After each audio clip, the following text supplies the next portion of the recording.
Première technologie, c'est la boîte OptiDriver Plus, la boîte robotisée de Renault Trucks.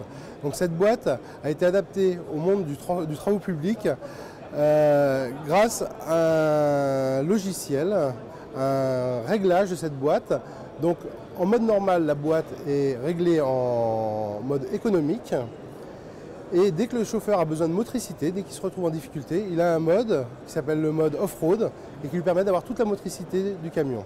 Donc une boîte qui est vraiment orientée fuel eco à la base. La deuxième technologie, c'est la technologie OptiTrack. Donc on a développé sur nos véhicules Premium Lander un système qui s'appelle l'OptiTrack. Donc l'OptiTrack, c'est des moteurs hydrauliques dans l'essieu avant du véhicule qui permet d'avoir une motricité type 4 roues motrices ou 6 roues motrices même, ponctuellement, donc de 0 à 30 km/h.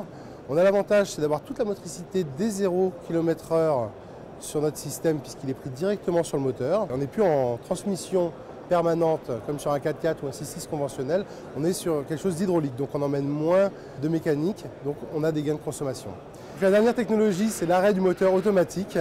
Dès que le camion est à l'arrêt, 3 ou 5 minutes, c'est à choisir, le véhicule s'arrête automatiquement. Ensuite, nous avons les programmes de formation à la conduite rationnelle. Donc on a des programmes dédiés au monde du travaux public. Donc ces programmes sont bien sûr toujours orientés sur l'anticipation du chauffeur qui permet d'avoir des gains très importants de consommation. Bien sûr les respects des plages de couple maxi, et on sait que dans le monde du travaux public, ces respects de plage peuvent amener des gains de consommation très importants. Enfin, le dernier volet, c'est les logiciels. Donc le logiciel OptiFuel Infomax qui nous permet d'extraire du véhicule toutes les données relatives à l'utilisation de celui-ci, au fonctionnement de celui-ci, donc les consommations, le freinage, le temps passé dans les zones économiques.